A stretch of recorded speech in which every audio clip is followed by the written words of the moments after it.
लोकप्रतिनिधी कसा असला पाहिजे तर त्याला स्वतःला सुद्धा जाणीव असली पाहिजे, त्याला स्वतःला संघर्ष समजला पाहिजे आणि तरच तो गरिबाचं कल्याण करू शकतो। आणि म्हणून माझ्या पक्षाने मला महापौर जेव्हा केलं तेव्हा आपल्या शहरावरती तुम्हाला माहिती आहे जगाचं संकट ओढवलं होतं, कोरोनाचं संकट ओढवलं होतं आणि या काळामध्ये एक कुटुंब प्रमुख म्हणून एक पालक म्हणून मला जबाबदारी याचं भान होतं आणि या शहरामध्ये आज कोरोनाचा संसर्ग जो वाढत चालला होता तो आटोक्यात आणण्याचं काम आपल्या सगळ्यांना मिळून करता आलं।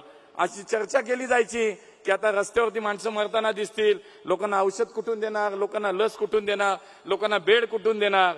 पण मला आजही तो प्रसंग सगळा आठवतो। मी त्या काळामध्ये या पुण्यातल्या एक नागरिकाला सेवा पुरवण्याचं काम आपण त्या काळामध्ये सगळ्यांनी मिळून केलं। मित्रांनो, माझ्यासारख्या एका सर्वसामान्य कुटुंबातल्या एका माणसाला, एका तरुणाला जो खेडेगावात नाही का प्राथमिक जिल्हा परिषद शाळेमध्ये ज्यांनी शिक्षण घेतलं, शहरामध्ये वडील नोकरीच्या निमित्तानं आले, 10 बाय 10च्या घरात राहिलेलो आम्ही कुटुंब, आमचं 5 माणसाचं कुटुंब नवी पेठेमध्ये 10 बाय 10च्या घरात राहिलेलं एक सर्वसामान्य कुटुंब। आपलं पुणे शहर या शहराचा लोकसभेचा उमेदवार म्हणून आपल्या समोर येताना मागचा प्रवास पाहतो, मनापासून आनंद वाटतो, समाधान वाटतं की अत्यंत सर्वसामान्य कुटुंबातला एक मुलगा पण भारतीय जनता पार्टीच्या माध्यमातून काम करताना भाजपमध्ये हे होऊ शकतं।